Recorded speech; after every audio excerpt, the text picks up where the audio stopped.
por direito dos trabalhadores na Constituição da República de 88. Vamos lá. Primeira questão, uma questão de 2010. Deixa eu botar o meu vermelhinho aqui. Tá. Os empregados domésticos são assegurados. Normalmente, essa questão pede para você decorar aquele parágrafo único do artigo 7º, que você ia ter que lembrar salário mínimo, irredutibilidade salarial, 13º, férias, repouso semanal remunerado, licença maternidade, licença paternidade, aposentadoria, irredutibilidade, acho que eu já tinha falado. Então você tinha que ter decorado aqui. Nesse caso específico, ele até deu uma fugidinha e jogou um pouco para a lei doméstica, que é a lei 5859/72. Por exemplo, aos empregados domésticos é assegurado adicional noturno, férias de 30 dias ok. E adicional noturno? Adicional noturno não, porque doméstico não tem jornada, gente. Se o doméstico não tem jornada, tudo aquilo que está atrelado à jornada ele também não tem, porque o acessório segue o principal. Doméstico não tem jornada, não tem horas extras, não tem adicional noturno. Então, aqui estaria errado. B. Estabilidade provisória da gestante? Sim. Vale transporte? Sim. Tanto a estabilidade provisória da gestante está na própria lei do doméstico, no artigo 4º. Já o vale transporte está na lei que regulamenta o vale transporte, que inclui também os domésticos. Me parece que essa resposta B é a correta. Mas eu vou olhar todas os encargos de consciência para eu saber se todas as questões estão ali, realmente as outras estão erradas. Porque se a B está certa, a C, a D e a E tem que estar errada. Vamos lá. C. Férias de 20 dias úteis e vale transporte. O vale transporte ok, mas férias de 20 dias úteis não. Ele não tem direito a férias de 20 dias úteis, porque férias de 20 dias úteis era antes do ano de 2006. Hoje ele tem 30 dias corridos, então a C é errado. D. Aviso prévio, ele tem realmente ok. Intervalo intra-jornada, não. Lembra que nós falamos que tudo que se refere à jornada de trabalho doméstico não tem direito? Se ele não tem direito à jornada de trabalho, ele também não tem direito ao intervalo intra-jornada. Aquele do artigo 71 da CLT, que fala que até 4 horas por dia não precisa parar, de 4 a 6 horas para 15 minutos e acima de 6 horas para 1 hora. Intervalo intra-jornada ele não tem. E FGTS e férias de 20 dias úteis. Férias de 20 dias úteis ele não tem e o FGTS é facultativo. Então não é assegurado a ele. Na verdade, então, nenhum desses dois ele tem direito. Aí está errado os dois. Então, a resposta certa. Ao doméstico é assegurado a estabilidade provisória da gestante e o vale transporte. Opção B. Quando eu penso em doméstico, eu penso no artigo 7º, parágrafo único, e na lei 5859 de 72. Segunda questão.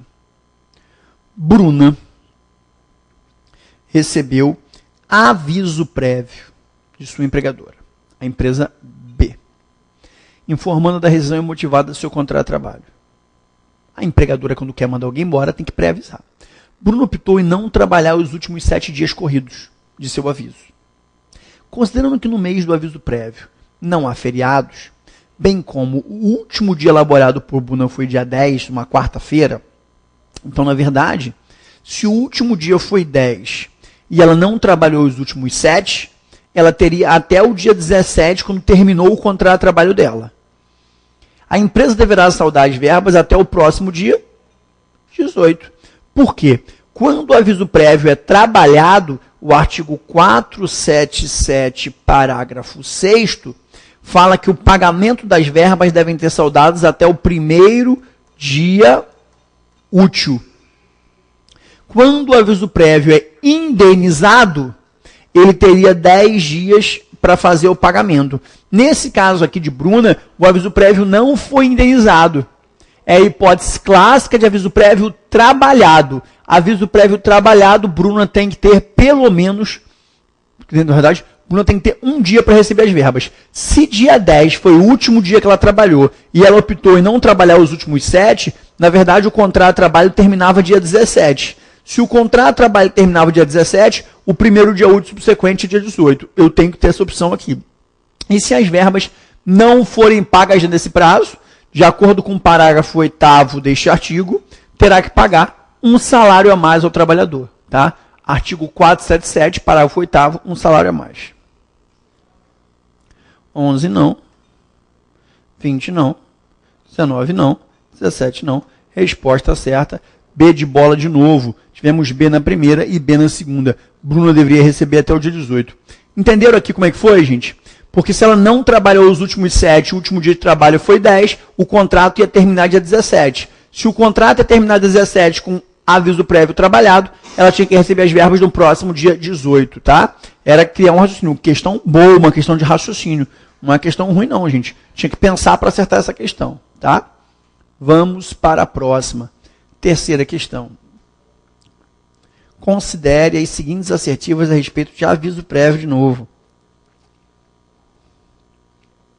Aviso prévio está no inciso 21. Vamos lá. Depois ele vai querer correto ou errada? De acordo com a CLT, está correto que consta apenas. Vamos lá. A falta de aviso prévio por parte do empregado dá ao empregador o direito de descontar os salários correspondentes ao prazo respectivo. Correta. Por que isso? Aviso prévio não é um direito do trabalhador.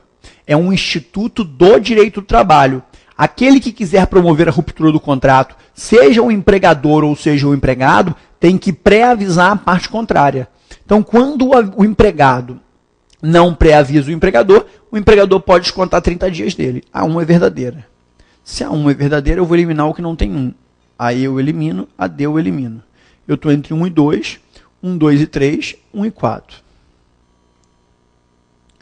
2. É devido ao aviso prévio na rescisão indireta. Perfeito, vê. Por que, gente? Rescisão indireta, o empregado é vítima, artigo 483. Na rescisão indireta, o empregador deixou de cumprir com as suas obrigações. Se o empregado é vítima, foi agredido, ficou sem salário, ele tem que receber tudo. Se ele tem que receber tudo, inclusive aviso prévio, aqui nós temos expressa a previsão no artigo 483, é devido ao aviso prévio na rescisão direta. Quer dizer, no artigo 487 que fala de aviso prévio. Tá? A 2 é verdadeira. Se a 2 é verdadeira, eu elimino aqui. Eu estou entre 1 e 2, 1, 2 e 3. A 4 já não me importa mais. A 4 vai estar errada, porque ele quer apenas... Quer ver, eu vou ver a 4, mas eu sei que a 4 vai estar errada.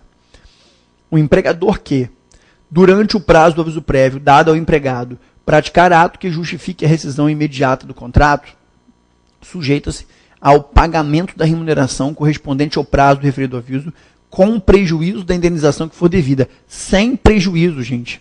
Se eu coloquei o empregado de aviso prévio, o contrato está vigorando ainda.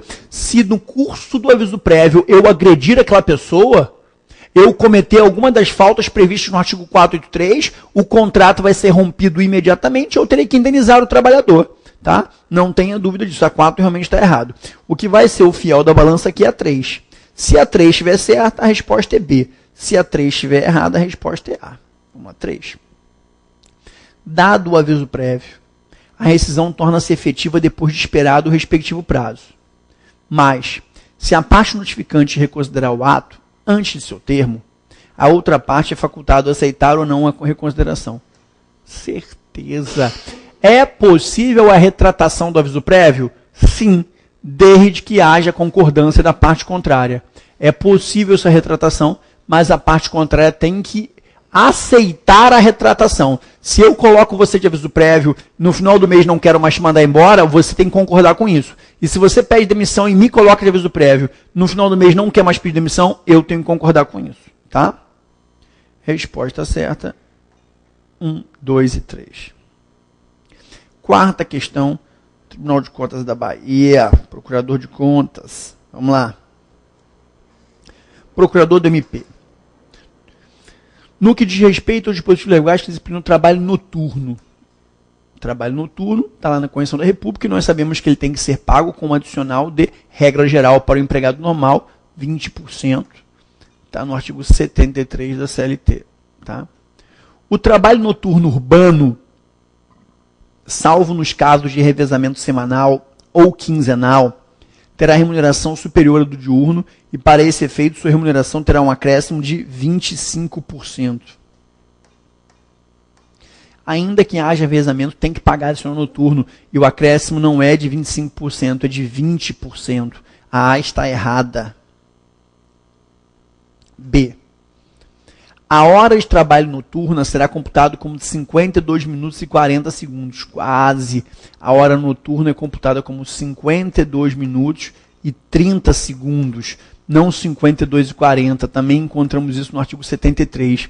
A cada 52 minutos e 30 segundos já equivale o pagamento de 1 hora de trabalho. Isso para os empregados urbanos. O rural não se aproveita desse benefício. Para o rural, ganhar 1 hora de trabalho, ele efetivamente tem que trabalhar 60 minutos. Tá? O rural, 60 minutos equivale a 60 minutos. O urbano, durante a madrugada, 60 minutos equivale a 52 minutos e 30 segundos. Tá? Então a B está errada também. Só estava dando B, né? Ainda bem que tem uma B errada aí. C. Considera-se trabalho noturno o executado entre as 21 horas de um dia e as 5 horas do dia seguinte no meio urbano. Falso.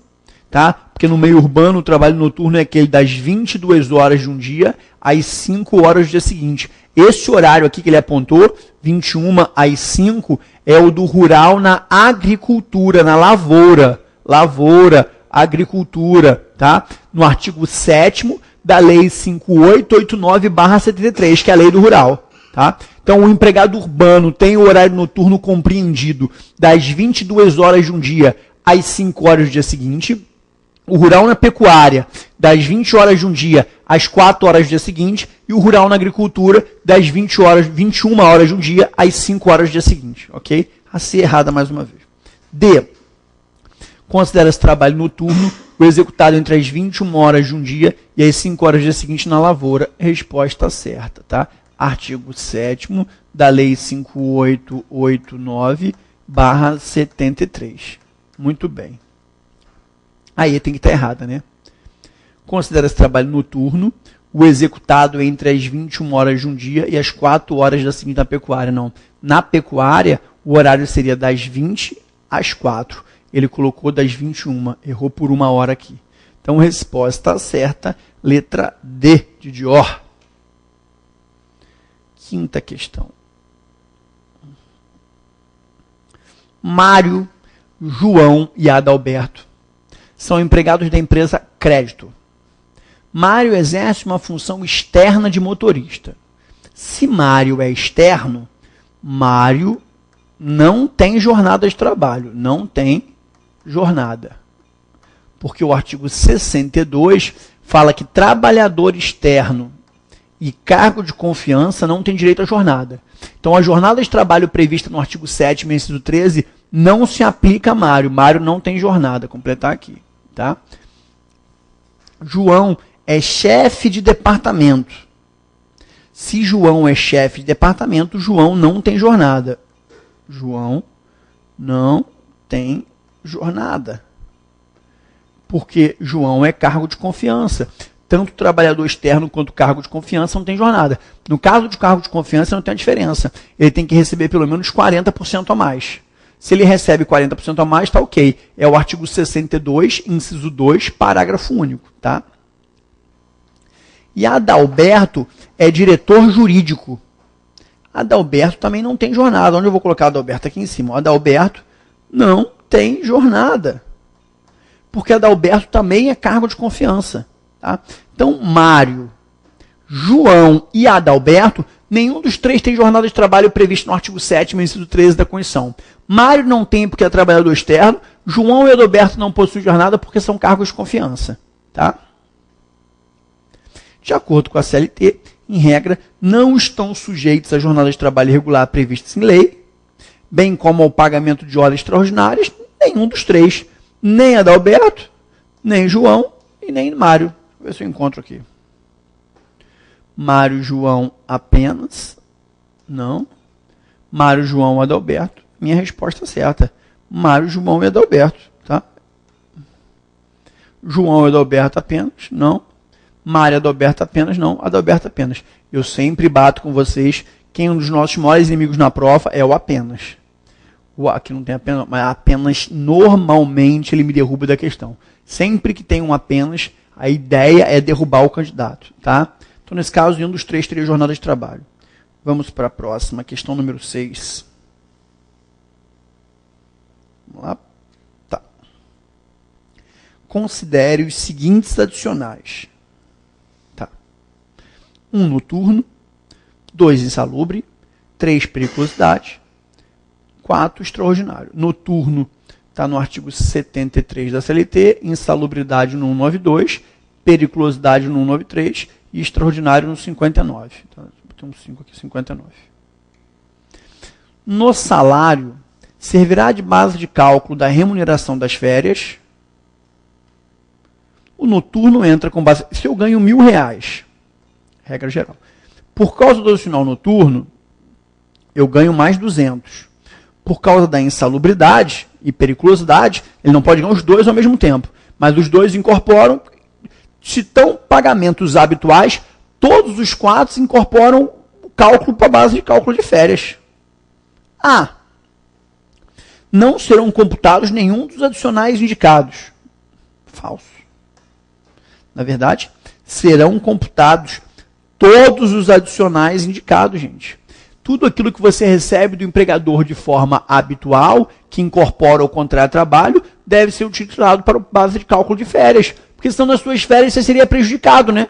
Se você deixa de receber as verbas que habitualmente recebe, você nas suas férias ia receber menos do que você está acostumado a receber. Então, tanto o noturno, que equivale a 20% de quanto você recebe, noturno, a periculosidade, 30%, periculosidade, hora extra, 50%, e insalubridade, tem 3 níveis, 10%, 20% e 40%, que eu tenho insalubridade grau mínimo, eu tenho insalubridade grau médio e eu tenho insalubridade grau máximo, tá? Qualquer dessas hipóteses, haveria o pagamento do adicional aí na base de cálculo das férias para todos os efeitos legais. Férias está onde, gente? Férias está no artigo 129 e seguinte da CLT e está no artigo 7º, inciso 17 da Constituição Federal. Lembrar que as férias sempre devem ser pagas com 1/3 a mais. Sempre que existe pagamento de férias, deve ser 1/3 a mais. Se você ganha 1.000, no mês das suas férias você vai ganhar 1.333. Cuidado para não confundir 1/3 com 30%. Tá? A letra da lei não fala 30%, fala 1/3. É uma diferença pequena, mas para uma prova faz diferença para a gente. Aí depois ele vem aqui. Serão computados apenas os indicados no item 2 e 3 falso, que na verdade são todas. Serão computados apenas os indicados no item 2, 3 e 4, não, porque são todos, correto. Serão computados apenas 1 e 4, também não todos. Tá? Vamos para a questão número 7. Considere 1. Rescisão indireta do contrato de trabalho. 2. Pedido de demissão. 3. Extinção do contrato por justa causa. 4. Extinção em virtude de extinção do contrato em virtude de extinção do estabelecimento. O 13º salário proporcional será devido nas hipóteses de extinção somente no contrato de trabalho de... Vamos botar aqui, 13º está na lei 4.090/62 e na lei 4749/65. Tá? Você não ganha 13º salário se você for dispensado por justa causa proporcional. Na justa causa, você perde 13º proporcional e perde férias proporcionais. Tá? Agora, nas outras hipóteses, deixa eu ver aqui, rescisão indireta. Rescisão indireta ele tem direito, vê, porque rescisão indireta ele foi uma vítima. Se ele foi uma vítima, ele tem direito a receber todas as verbas. Rescisão indireta, artigo 483. Tá? Pensa que a vítima ele apanhou. Ele vai apanhar e vai deixar de receber alguma coisa, essa aqui ele vai receber. Pedido de demissão, vê. Por quê? Porque o artigo 2º da lei 4.090 fala que ele não ganha 13º proporcional na justa causa. A contrário senso, todas as hipóteses que não se enquadram na justa causa, ele iria receber o 13º salário proporcional. Então, o pedido de demissão ele recebe. 2. Extinção do contrato por justa causa. Aqui ele não recebe. Falso. Não dá para receber na extinção do contrato por justa causa. Justa causa você perde. Lembra que justa causa você recebe 2 coisas. Saldo de salário e recebe férias vencidas. Tá? Justa causa paga saldo de salário e férias vencidas. São as 2 coisas que justa causa paga. E 4. Extinção contratual em virtude da extinção do estabelecimento. Recebe, gente. O risco do negócio é do empregado ou do empregador? O risco do negócio é do empregador. Então, se houve a extinção do estabelecimento, ele vai pagar 13º proporcional normalmente. Agora, se a extinção do estabelecimento, a prova não falou isso, mas se a prova falasse que a extinção do estabelecimento se deu em virtude de força maior, aí nesse caso, o artigo 502 manda pagar a rescisão à metade. Artigo 502, inciso 2. Em caso de força maior, a indenização que deve ser paga é a metade, tá? Vamos para a nossa última questãozinha. Questão número 8, uma questão de 2011, fresquinha. Vamos lá. César, Ave César, empregado da empresa X, trabalha com operação perigosa, regulamentada pelo Ministério do Trabalho e Emprego. Periculosidade. Periculosidade está previsto no artigo 193 e paga 30%. Tá? Vamos lá. Neste caso, trabalha em condições de periculosidade, assegura César um adicional de 30%. A questão é, 30% sobre quê? 30% sobre o salário mínimo? Não. Porque o salário mínimo é a base de cálculo da insalubridade. 30% sobre tudo? Também não.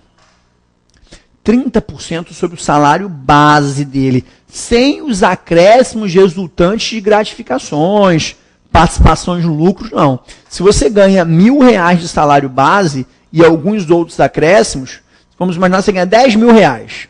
R$10.000. Os 30% serão calculados só sobre esses R$10.000. Você vai ganhar mais R$3.000. As outras gratificações que você recebe não entram na base de cálculo para o pagamento de adicional de periculosidade. A não ser que a prova falasse que você era um eletricitário. Se a prova falar que você é um eletricitário, aí a súmula 191 fala que no que se refere ao eletricitário, vai ser pago sobre todas as verbas salariais que ele recebe. Então, regra geral, eu pago a periculosidade sobre o salário base, salvo no caso do eletricitário, que aí vai ser pago sobre todas as verbas. Tá? Vamos dar uma olhada nas opções. Opção A, ele vai receber periculosidade de 30% sobre o salário, sem os acréscimos resultantes de gratificações, prêmios ou participações nos lucros da empresa. 30% sobre o salário, sem os acréscimos de gratificações, prêmios, essa é a opção A. E passa, mas já cheguei a resposta certa, gente. Está perfeito. Olhando aqui, eu não estou achando erro nenhum. Tá? As outras devem estar erradas de alguma forma, porque a opção A está perfeita. Vou olhar as outras só por desencargo. Opção B, ele vai receber, respectivamente, 40%, 20% e 10% do salário mínimo da região. Primeiro que não existe salário mínimo da região, né? Dependendo da classificação de risco da operação dos graus máximo, médio e mínimo. Não, gente, isso aqui seria de insalubridade. Periculosidade, não, essa está falsa.